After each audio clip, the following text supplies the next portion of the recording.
Do you want to know what's going round? See what's the talk of the town on Real Talk on the radio today. And welcome to Real Talk Radio 97.5 FM. This is John Rawlings with my very special guest in the house, Mr. Jerome Fletcher, our city manager. How are you doing today, Jerome? I am doing well, sir. Thank you for having me. Good to see you again. Nice to see you too. And I wanted to start out by saying, first off, a special shout out to Remax Palm Realty for sponsoring our tower for 97.5 FM. And, a very special shout out to staff, commissioners, yourself, for realizing a problem that we had back in Ian and addressing that by embracing the emergency broadcasting capability now that the city has with the partnership of the radio station. I commend you guys. It was amazing to work with you all and the people out there that find it to be difficult. I would just say stay steady at it, present the issues and work with staff and trust within and things can get accomplished and kudos to everyone who worked on it.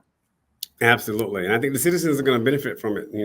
Hopefully we will not have a storm this year to use it. That's what the hope always is, but we'd rather be prepared. And I think that the relationship is just going to be phenomenal because when you are in those emergency situations and you do need information, you need to have it readily and it needs to be accurate. And I think that we're going to be able to tackle both of those in this situation. And I do want to say this by saying we're a nonprofit organization and we're an independent radio station by itself as a community radio station goes. But the partnership that we have as a nonprofit organization, there's truly no greater benefit than giving back to the community. And I think this partnership does both of those things where you're giving the resources and the information out during an emergency broadcasting capability, because I think right now we are the only city that actually can take a radio station off the air and put emergency content on right away. So I think it's vital for everyone listening right now to realize that we have something special in our grasp, but we also have the responsibility of sharing this with others. So please get this information out, as it is vital to every neighbor and family member, no matter where they live. That they have the capability of tuning in to kdwradio.com and getting this information, and also locally here at 97.5 FM within our listening audience range for your emergency broadcast. So thanks so much. I do appreciate it. Yeah, and we thank you for approaching us with that opportunity, John, because again, the number one feedback we got from Hurricane Ian was better communication. And we know communication is a challenge during a disaster. We get it, but we think that this really, really is going to help out a lot of people. So thanks again. It is. And FYI, we've moved and our building is being painted right now. And we will be down at the Bobcat Commons area. So the radio station is actually now the first and only radio station in the city limits of Northport. So we're kind of groundbreaking on all aspects of this whole thing. So look at you, just making history. And we're rocking and rolling just like the city is. How about that? Yes, we are. So let's get a city manager kind of a unfiltered approach to the next 5 or 10 minutes. Give us an overview of what's happening. Okay. It was so much I had to write it down. So let me scroll through some things. But as I begin to talk, and thank you for letting me share. First of all, I want to congratulate, our Fire Chief Titus and his amazing team who actually made an announcement today recognizing that they have achieved their CAS, which is a Commission Accreditation for Ambulance Services, accreditation for 3 full years. As you know, Chief Titus is always working towards making sure that his team is at the highest level of quality and service for our citizens and everything that they do. So we got to give a hats off to him and his leadership team for making that happen. And I know they're pursuing more accreditations, but we're always grateful for what they do for our city. So we had a lot of meetings this week. This was a pretty heavy week, and I feel like I can feel it all right now because I'm tired. But it was a lot of good decisions by the commission. I think they took a lot of good steps. We had a meeting on Monday, which was a workshop, and we talked about the debt management policy, and that was another positive step in line with us getting that adopted and posted and publicly shared before we get to the voter referendum on November the 5th. Our PFM financial advisor, Jerome was here in the audience, and he was answering questions and providing guidance and making sure that everyone what was needed and necessary, and explaining some of the nuances of the process, which is, it's a new venture for the city. So of course there was a lot of questions, but I think that we gave them a lot of answers and responses. And I hope that one of the things that they took away is that the oversight committee that we recommended should be in there. You do want a group of subject matter experts, including whoever else in that, a citizen advocate, a community advocate could be in there as well. But you should have a board that will help you sort of navigate through this debt process as we move forward. But we still are providing information as much as we can, telling people to research and go to our website and get their information and then make their own choice. This city is at a tipping point, critical point in its history, and we gotta make some decisions and move forward. And hopefully it'll pass. I feel strongly that it will pass, and if it doesn't pass, we'll take other ways and methods to get what we need to fix up the city. But first things first, we're trying to do it the same way everyone else does. Well, and go ahead. No, go ahead. No, I can keep going. Right? You better stop me. All right, so I will stop you then. As far, we're not going to stay on the air as long today. Normally, you're gracious enough to give 2 hours of social media time to us, but you have a prior commitment this week. So I just wanted to let the listening audience know we may not be going on as long. But go ahead, Jerome. And I did see you fix that for the next time. You blocked me for like 2 hours, so you're like, okay, we're gonna fix this. So we're gonna block from 3 to 5. I went ahead and at least let staff know ahead of time. So, that was good. That's cool. I'm fine with that. But well, yes. The beauty in it is that I'm actually thinking about renaming it the Senior Manager Jerome Fletcher Town Hall Meeting, because the Q&As back and forth. We have people out there that talk about getting content, getting information. How are we going to get our Q&As and go back and forth? And I think the easiest way is stay consistent across the board, yes, which we have been for 4 or 5 months now with those 2-hour time slots. And I think the citizens, one, enjoy it. But two, I think you actually get a lot out of it too from the citizens, don't you? Oh, absolutely. Because, as we are here to serve, we are here to serve all of our citizens. We're not just here to serve the citizens that have the time to engage us the most frequently. We're not here to serve the citizens that want or have the loudest voice or the quietest voice. All citizens are included in what we do. And that's what makes my job, different than the commissioner's job, just more challenging. There's 90,000 opinions in this city that you need to hear at some point, and you have to sort of take all of that in and then be able to help them as much as you can, knowing that there's always going to be someone that you're not making happy, but there's no one who should be unhappy with everything that the city does. And conversely, there's no one who should be happy with everything that the city does. It's just not possible. You have to fall somewhere in the middle. But I enjoy community engagement. And I think that it's, like I said, it's going to be a lost art form based on how people are treated by their community. And I don't mean just the city of Northport. We have cities around us now that are calling us and asking us, tell us about your Northport Forward. Tell us about your community engagement. How do you do it? Why do you do it? And, what are the benefits and what are you seeing from it? And from my standpoint, being transparent and accessible to the people who want answers and want true solutions are what we are here to do. And, there's always a group of people who don't want anything to be right, and you're never going to please them, and they are who they are. So we just keep it moving anyway. So, I interviewed Deputy Chief Chris Morales. I've had Rick Severance on from Welland Park. Two things I will tell you from those two gentlemen that I've carried now because of things they've said. We are no longer the redheaded stepchild. We are the leaders in technology in the police department, and people are coming to see us, the city of Northport, and our police department.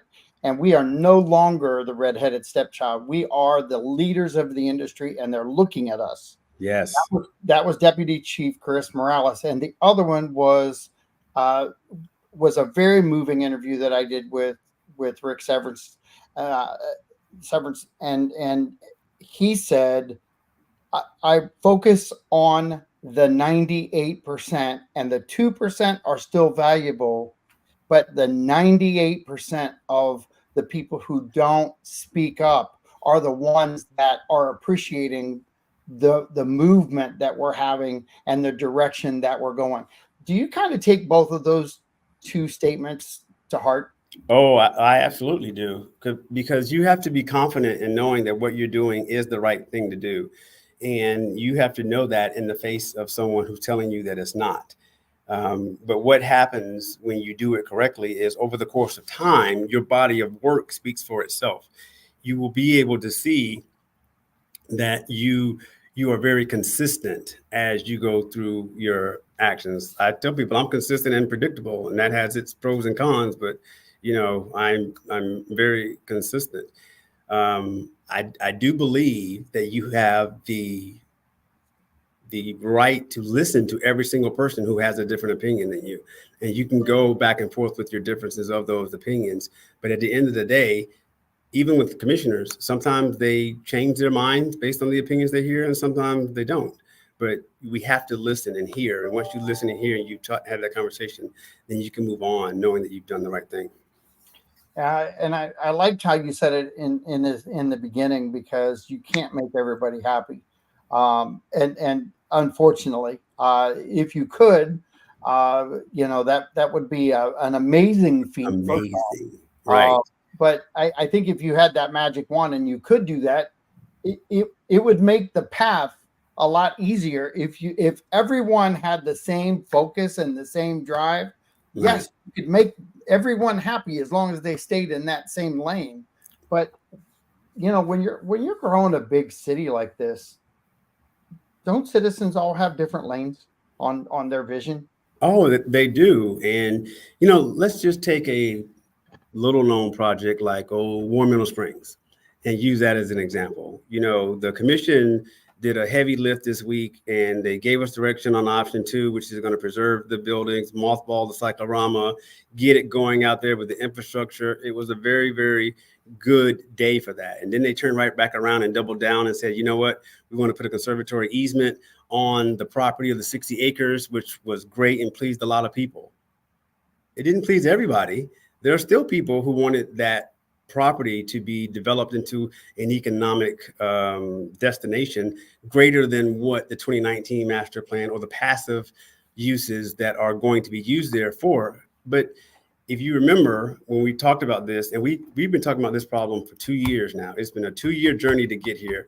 Yep. And, I knew it would take some patience, and I knew that they would take some compromise, but I can almost guarantee you, not everyone got everything that they wanted in this outcome. But it did please the commission. It did please a lot of people who care about the springs. It's water, it's minerals, it's history. And we're going to improve the customer experience out there, because you might remember, as I told you, I was going to get what I wanted either way. What I want is for the springs to be a destination that we can all be proud of, put our name on, fix it up, and make sure that it represents the care and the quality of our city.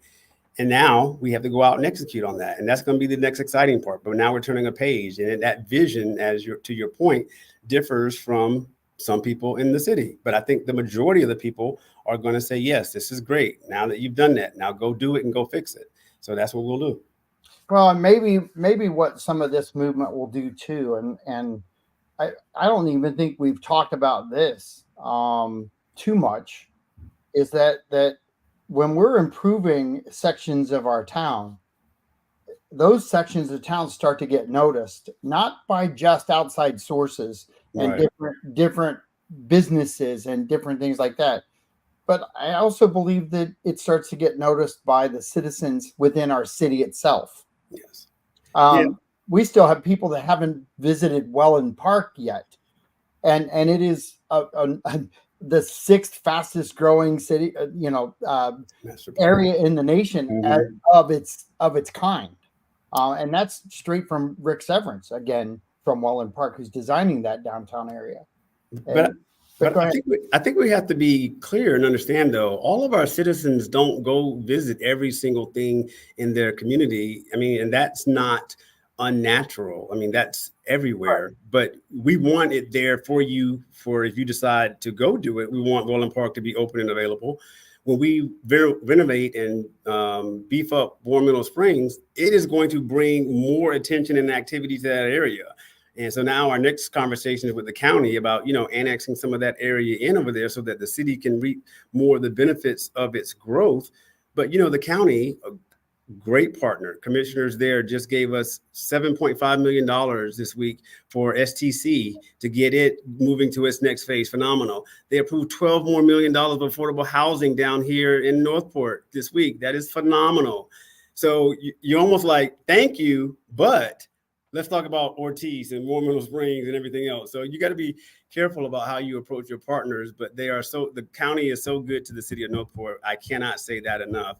And as we talk about Warren Middle Springs, the partnership that I see us working over there to improve that area, to make it more vibrant, is going to benefit us all at some point.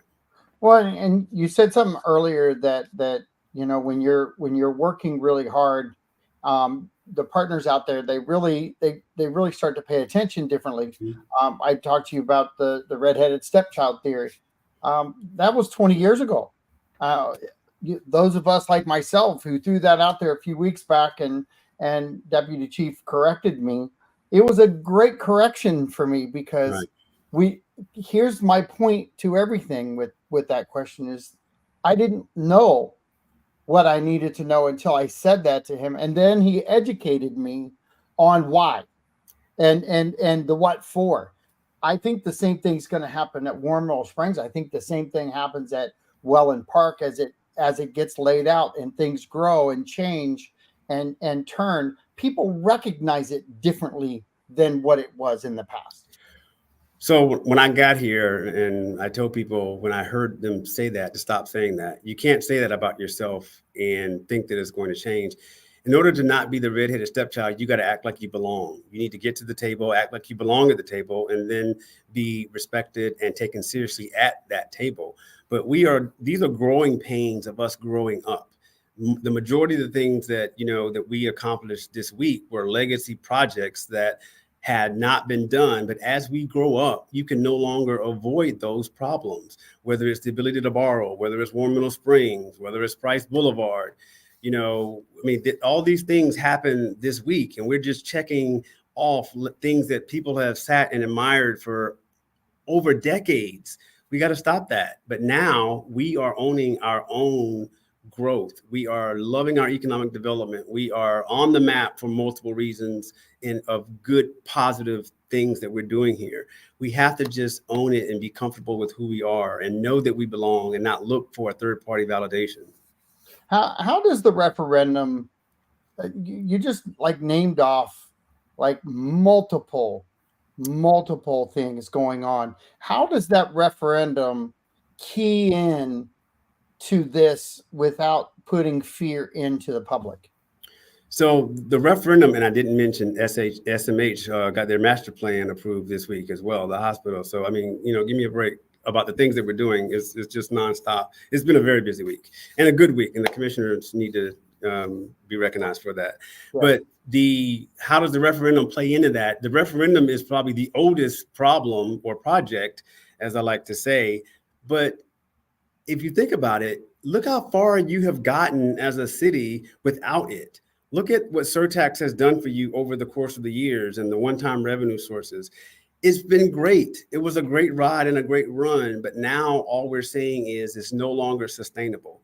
We want to make sure that you as a citizen and all the citizens have what they need to get through this city in the way that you deserve.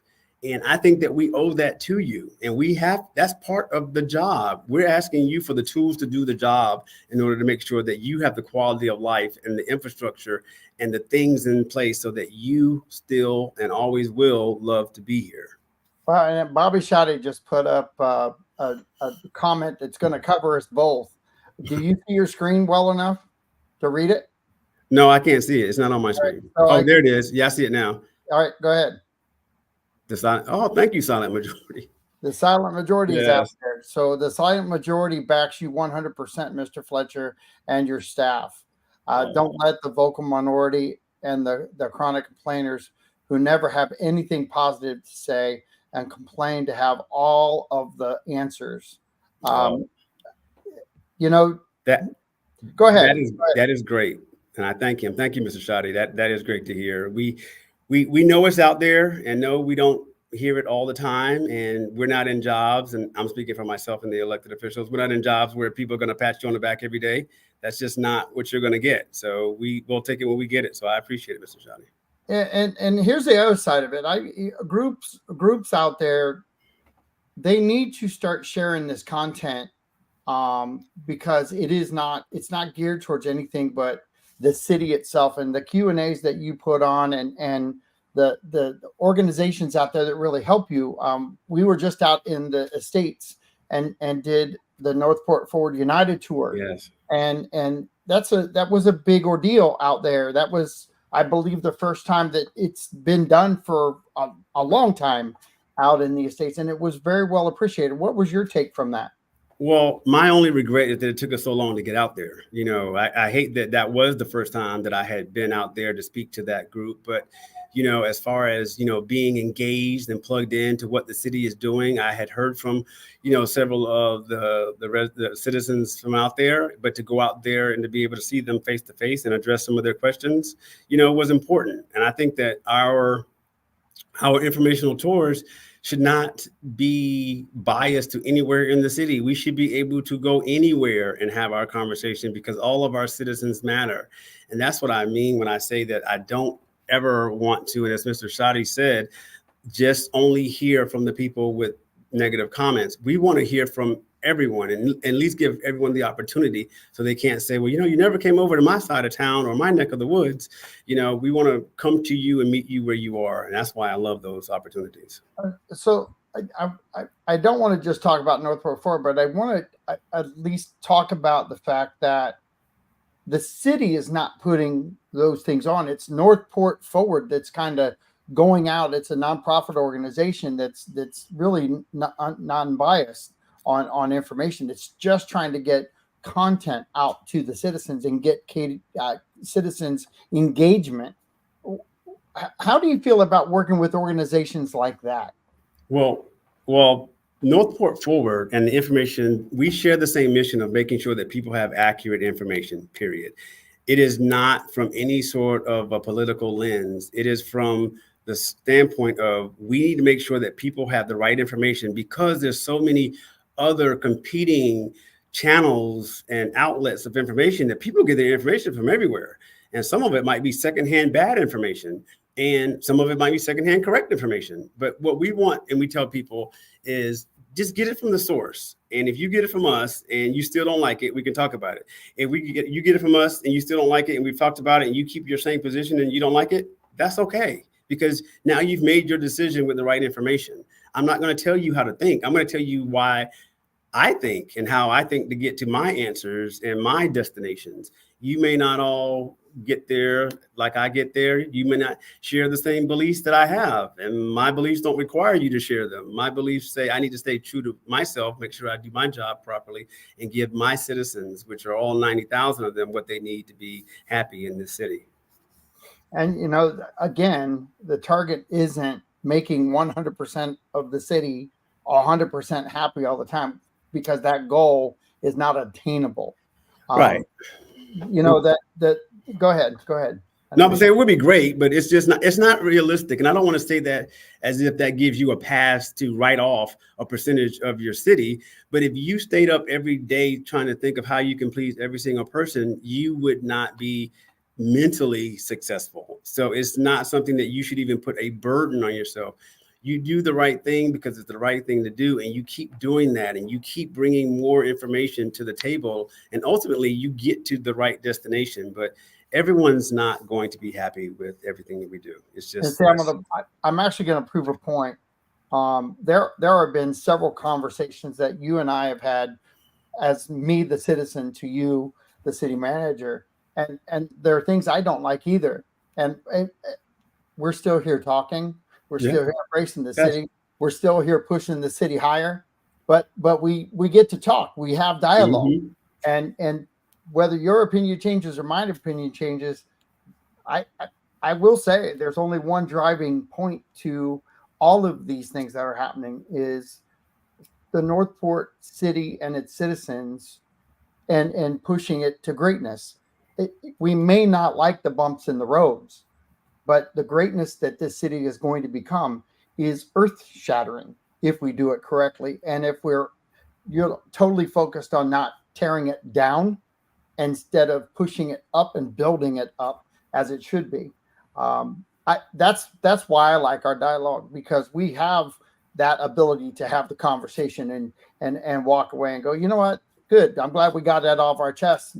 It's not always going to be the best thing in the world, but do you find that since you've been here, dialogue has opened up with a lot more of the constituents out there because of the openness that Northport Forward brings, and staff is really pushing out content on social media and really engaging differently than most cities?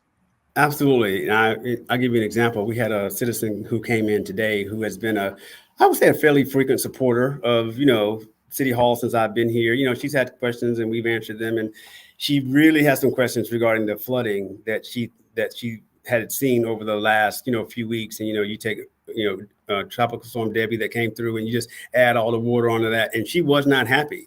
And she came in today, and when she came in, she was sitting with our team, and I came in and I thanked her for coming in, and she looked at me and she said, I always support you in what you guys do. She said, but this is wrong, and I got questions, and I thanked her for coming in, and I told her what they were going to talk about and tell her and have the conversation with her, and she immediately went from being upset as a advocate of ours to being grateful for the opportunity to hear it directly from the subject matter experts who were going to talk to her and give her the clarity and hopefully the comfort that she needed to better outline that situation.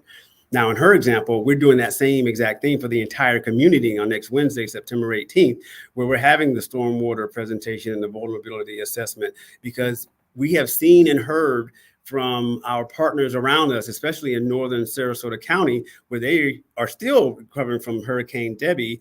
Well, what does that mean for the city of Northport? I see water in my swales. I see water in my streets. We're flooding. And that's not necessarily the case. And the fact that people think that overdevelopment is the issue is certainly not the case. But we need to get out there in front of the community. We need to allow the community access to us to ask their questions, show them specifically on the map where they are, where they live, and how all of that affects what they see and the infrastructure that we have, what it was built to hold, what it is holding, the rain limits, what we were getting, what we are getting. It's going to be a very, very powerful conversation on September 18th. So I know that the community cares about our stormwater management, the draining, their perceived flooding, water everywhere. Please come out and make your points, ask your questions, and help us get through this journey together. Where and when? That is September 18th here at City Hall. Should be at 10 a.m. Let me double check real quick. Right, good. And I'm going to say this too, that it's already on. I'm sorry, John. It is at 10 o'clock and it's already online. So if you look out there, you will see the presentation online right now. That's fantastic. And stormwater management to people means something. Our build out means something too, and the two work hand in hand a lot of times. I just real quickly, and I know you know the answers to it because you've been briefed by this staff over and over again. But these topics are brought up a lot of times at the United Tour meetings, and we talk about the storm water and the sheeting from up north and what happens with that water and how. But we also need to look at the growth in that combination of the two, and what our potential is. And we're designed to be 250,000 residents, and we're at 90,000 plus right now, surging to 100,000 in a really fast amount of time. But our partners out there with the commercial pieces and these bigger developments and these multifamily units, they're handled differently than single family homes. And they do help govern some of our floodwaters, and their Right. responsibilities are different, aren't they? Yes. I think we might need to change our verbiage on this a little bit. When we say we're designed for 250,000 people, I would say that we envision our population to reach 250,000. The design of our city, we are working through right now in order to make sure that the infrastructure is there to please the 90,000 people that we have and the people that we have that are coming. We need to stay in ahead of what is coming with us in order for people not to be miserable sooner rather than later. That's why we talk about why do you need to take care of your infrastructure with the borrowing and the buildings and the people and the police and, the services and the growth over in Welland Park and the growth in Legacy Northport, which is exceeding and faster than the growth over at Welland Park. I mean, all of that comes into play, and the water management, stormwater management is a piece of that as well as we bring more people into this city. It's and I hate to say it. I mean, I don't want to make it sound like it's easy to do, but that is something that we have to work through together as a community. And if we know that we're at 90,000 plus people and we're headed for 250, what are you doing to prepare our infrastructure to hold all of those people? You need to be doing it now. And that's some of the conversation that we're having now, because the infrastructure that we've had at 65 years old is starting to show its wear and tear. And any community in the city in the country can point to opportunities where we have kicked the can down the road for maintenance, and it's going to catch up to everyone at some point. I don't want it to catch up to Northport. I want to be out in front of it, and that's part of our vision. And having that being said, we've had those challenges already with storms like Ian and Debbie. Yeah. And so you've got to Debbie 20 miles south. 30 miles south, that's us again. Correct. Yes, that is exactly right.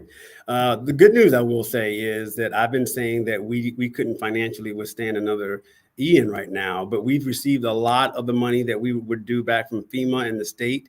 So our coffers are good again, not as they were, but close to where they were before Hurricane Ian. So finance has said that that is a great thing that we need to let people know, because again, we don't ever want our people to live in fear. We want them to live in reality so that they can say that, hey, they told us exactly where they were when they were there, and we appreciated it. But now that it's better, we need to say that as well. So from our standpoint, we as a city are growing to be better prepared for any natural disaster, and the ability to recover faster, whether it's through a loan program from the state or anyone who's offering assistance to those in need. The city needs to be able to take advantage of that. And that's what the referendum will help with as well. So I'm going to stay there for a minute, because one would think during an election year that fear factor, it would have been better to not talk about that and let the fear factor take a hold. But I kind of look at this a different way, is that our coffers got filled back up, and we have now another option for future situations to reevaluate what we just went through. If we would have had that referendum passed for Ian prior to, and our coffers filled, I always look at it anymore. I look at it a little different. I like to be cash rich, and I like to be able to use that money where I need to. If I need to borrow and fix things out and structure things out, wouldn't that have been a better approach for us and made us more cash solvent for other things? Yeah, and if you think about it like this, so with the $50 million that we put out for the debris management, I'll break it up in two pieces. The $50 million for debris management that we put out there quickly because we had it. And that's why when people say, well, Northport recovered so quickly, one, because you had a plan in place, you had a contractor in place, and you had the money in place to pay them as you got reimbursed back. But think about all the building damages and all the tree damages and all the things that you are still seeing repaired right now that we're still doing. This is 2 years later. If we had the ability to borrow and take advantage of other programs that would have given us money faster, the recovery would have been faster. And the issue now is that we run into is if we get another major storm and it hits us the same way Ian did, well, then FEMA or whoever may not reimburse you because you didn't fix what was damaged the first time. And we didn't fix it because we didn't not want to fix it. Our hands were just tied by what options and tools that we had to fix it. And this will bring us to a place where we can recover faster and be better faster. Okay. So it really just gives the citizens another, and I don't want to say a reason to relax and realize that their property, and I consider city property my property as a taxpayer. We still have buildings that aren't fixed. Oh yeah, the police roof just got done, and I mean they did a beautiful roof on that. How long did we see that with black marks and blue tarps on it? I mean, again, these are small victories, but man, we take them when we can. Yeah, well, and I think it kind of opens up another conversation for the referendum and why it's so valuable, and why as a city manager and our experienced staff is looking at it going, if we had these different ways of going about this, not only could we have recovered, but we could have done so much more. Yes. And probably recoup money too. Yes, it's not a hard it's not a hard formula or an idea. We just want to be normal. That's why I keep telling people about Northward. Quit trying to do things in a special way that makes it more complicated to get to what normal cities and normal municipalities do. Just be normal. We just want to borrow to fix things. No one wants to borrow for the sake of borrowing. No one's going to run the city into debt. You know, it's always the worst case scenario that the detractors go to when they think of these things, as opposed to the 1,000 times, the 99% times that you see it done well that you take for granted. It's always the 1% where you hear that something's gone wrong, that you use that as your model for what you don't want to happen. But, you know, I keep saying it. People keep saying it's about trust and us trusting you. It's not about you trusting us. It's about the control that you want to retain so that you can have more of an influence over what is done. And what we're saying is you need to be able to let go of some of that control. Yeah. And what are the guardrails? What kind of give a simple overview? So if we had a major emergency right now and we needed to borrow 15 million on a project, what are the guardrails set in place for that specific, and then the next one also? So the emergency and the ability to borrow doesn't change the process and procedures that we still have to go through in order to make sure that you do it properly. Commission still has to be informed. They still have to have 2 meetings. You get your financial advisor in place. You talk to your bond credit rating agency to make sure that all of your items are in place to do the borrowing. The community will still be engaged in the process. Under your example, we still would not be able to rush a project through without the community knowing about it, even if we were recovering from a hurricane. It only means that you will be able to do the process without going out for a vote in order for that to happen. And that takes time to set that up. You know, we don't have elections all the time. And if you do a special election, you know, it costs, $100,000. And sometimes that's necessary. You know, we had one, we had to replace a commissioner who was no longer doing the job. But now if you know that you can protect yourself from an unforeseen event, why would you not do that?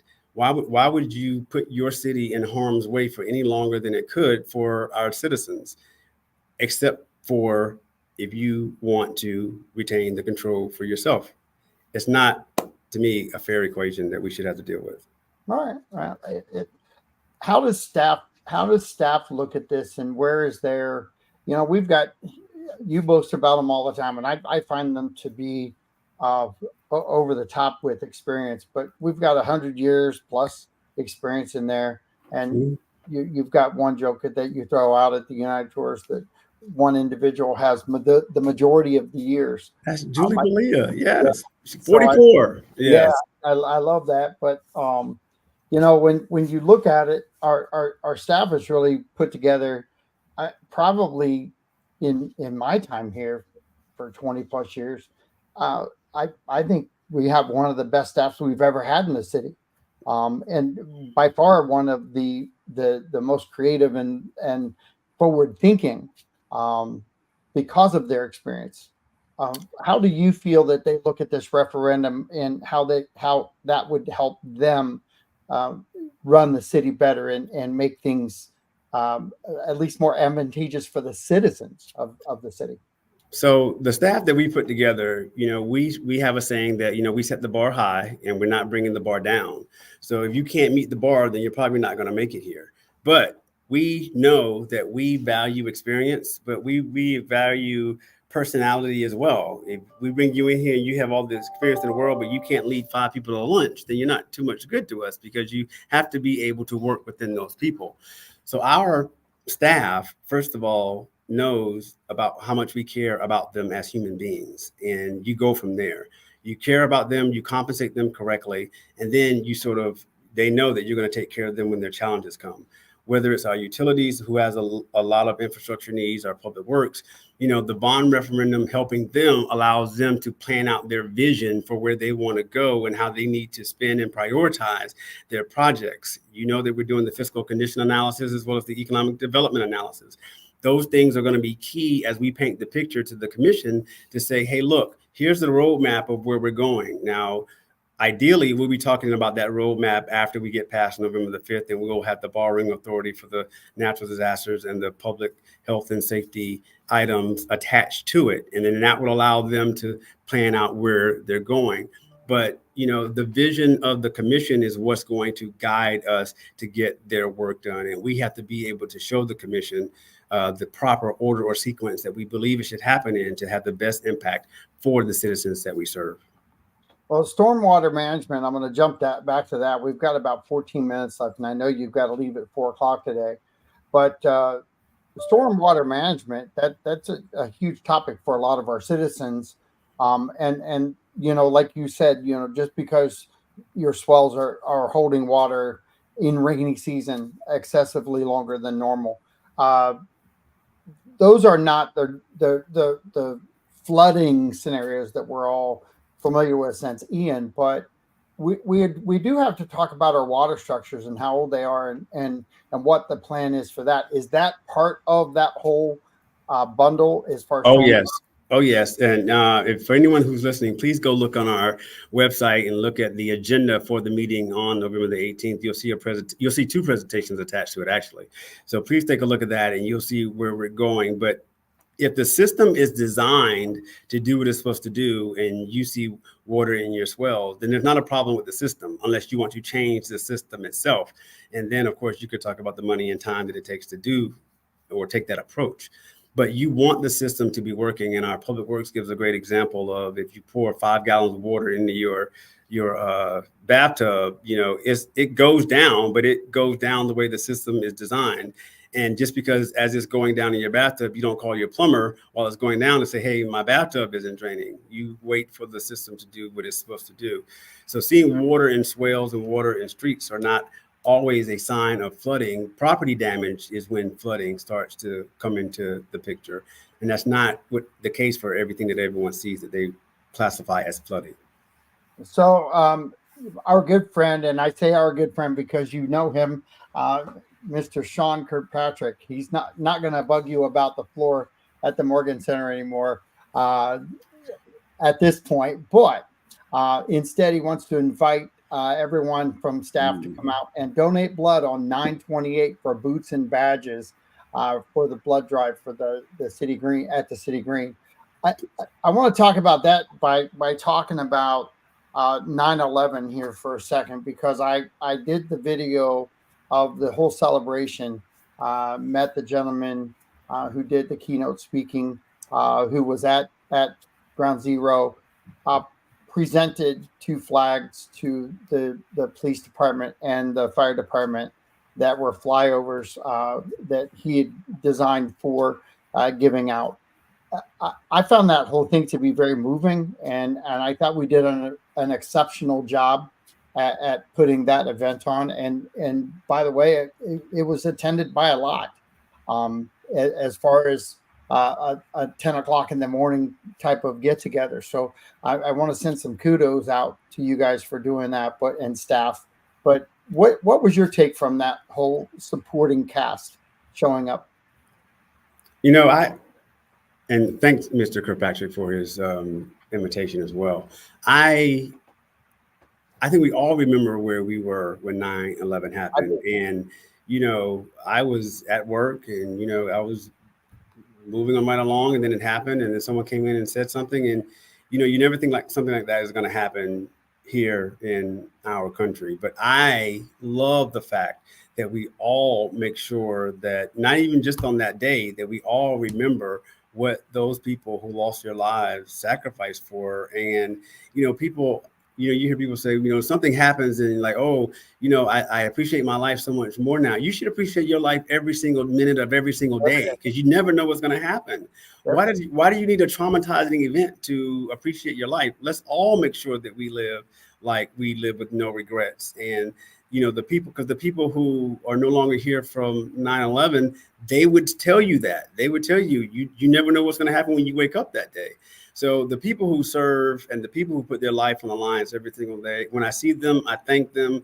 I know that they do a job that most of us could not even begin to understand, walking out of the home every day and not knowing that they're going to come back. And that can never be taken for granted.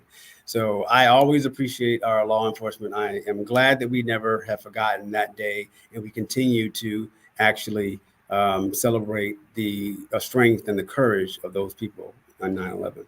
And I remember where I was specific because I was at the Meckler Admission Center.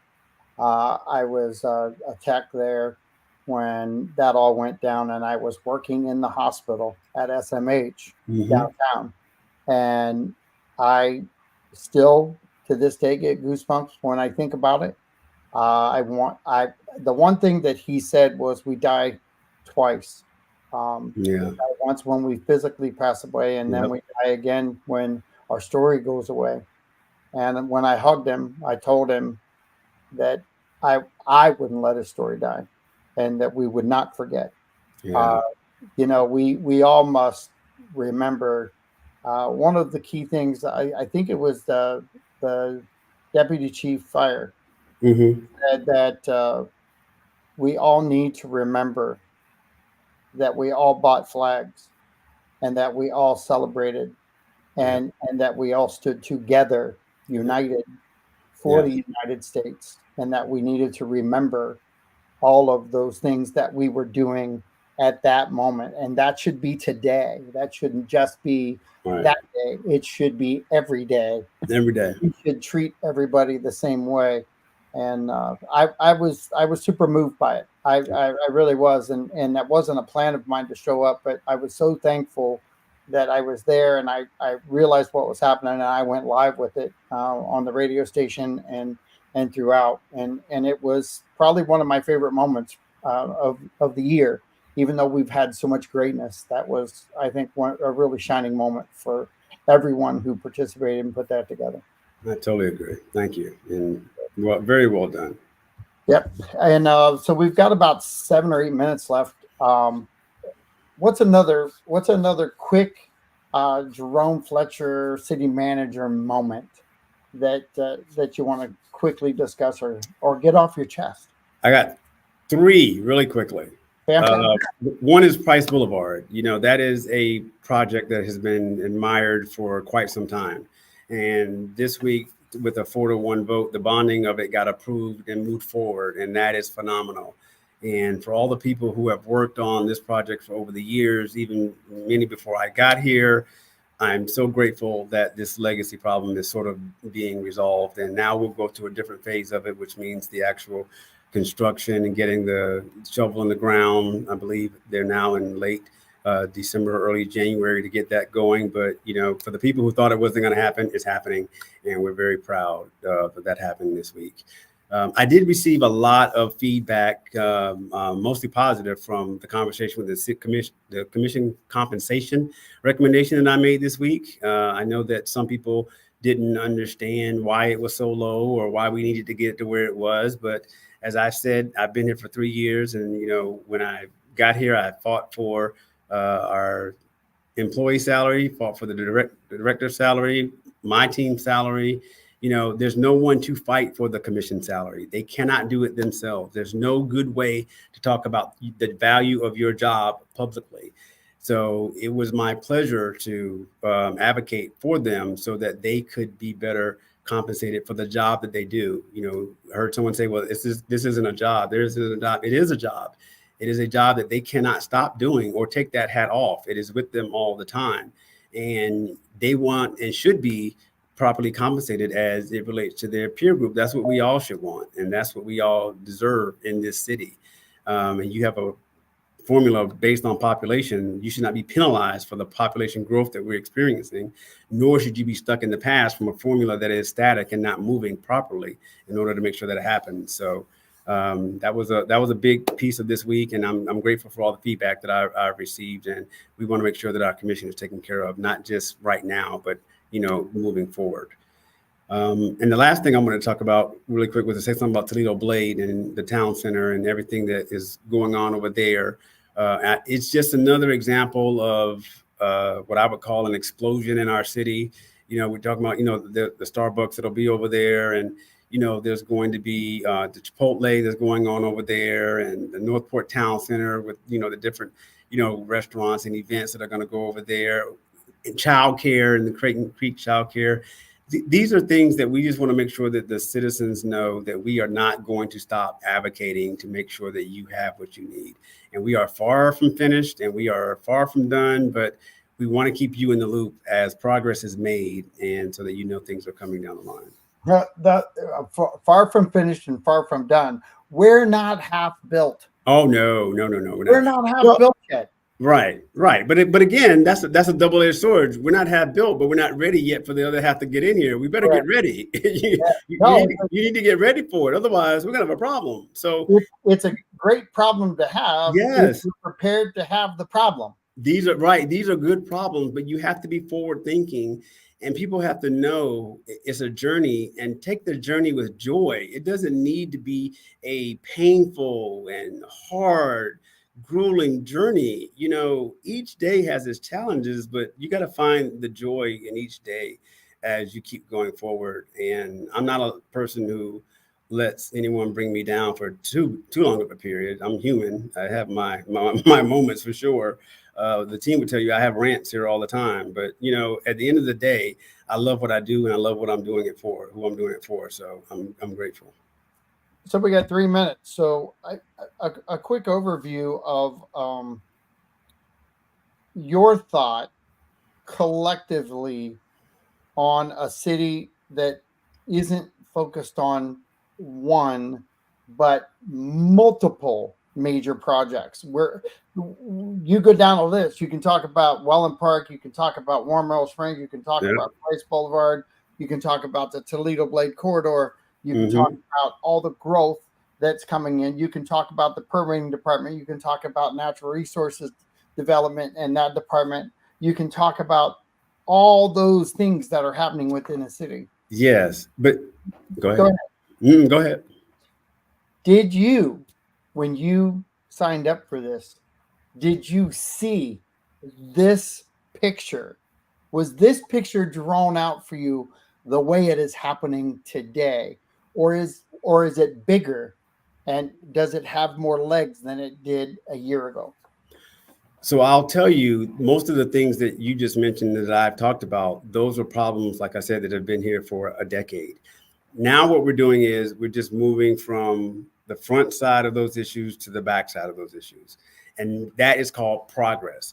And while those issues are still progressing to their destination and the solution, there's a whole nother list of things that we need to do. You talk about the referendum, we got to get that done. You talk about the police headquarters, we still got to get that done. I could go on and on and on, but, I want people to understand just because you've made progress doesn't mean the job is complete, but you have to take time and celebrate and say, hey, you know what, that Warm Meadow Springs thing, the commission made some huge strides this week. Let's thank them and acknowledge what they did and then move on to the next thing. There's always going to be something. People are like, oh, well, when I get to the end of this, then I'll stop, I'll retire, I'll move on. There's always going to be something. If you have a creative mind that is built on problem solving, there's always going to be a problem to solve for. I can guarantee you that. And that's how we think. We're like, okay, so what's next? So now we're looking at, so now what's next? And I think a lot of our team and our staff are ready that some of these problems have sort of moved along down the road because they have dealt with them for so long. I'm like, we got to move on now. That's great. Now someone else is going to pick that project up and, carry it over the goal line. But we got to go get these things now over the goal line. So it's a love of public service. So let's just do this. Let's thank staff again. Let's thank Mr. Jerome, Fletcher, our city manager, our superstar city manager, and all of his staff, all the hard work, our city commissioners, all of them for doing what they need to do to get this job done. And let's celebrate and let's aim for the future and look for the referendum. So this is John Rawlings with WKDW Radio 97.5 FM saying thanks for listening in. I'll see you on Monday. Mr. Jerome Fletcher, thank you so much for being part of the show. Thank you, sir. Good to see you. Bye-bye.